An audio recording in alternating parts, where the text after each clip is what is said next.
We often speak about the existential challenge, the battle over the legitimacy of the State of Israel, because that too is not taken for granted.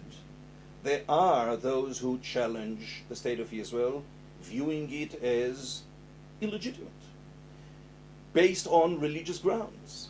And we now have a unique opportunity to read these statements directly as they were recently uttered by one of the leaders of Agudat Israel, one of the leaders of the Hasidic world, the Admor, the Grand Rabbi of the Tzanz Hasidic dynasty.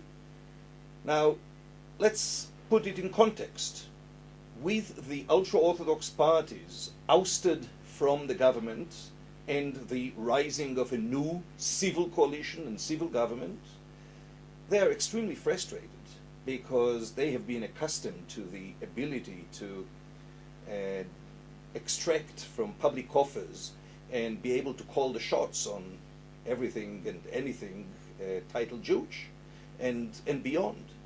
So here is the Tzanzer Rabbi's recent statements describing Israel as the darkness of exile, as the force of contamination, as deriving from the power of Satan, talking about the flag of Israel as a rag, talking about the anthem as the creation of a drunkard, and in more general terms, rejecting the legitimacy of our State of Israel.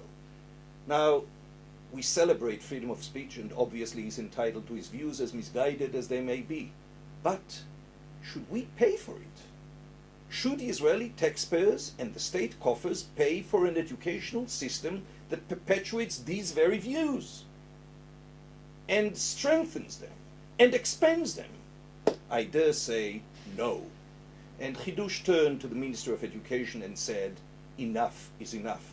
You can read more about it at our website, Hiddush, HIDDUSH.org.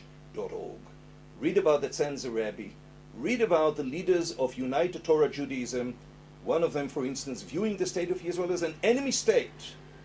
This is all legitimate, but the time has come to stop paying for it with our tax money.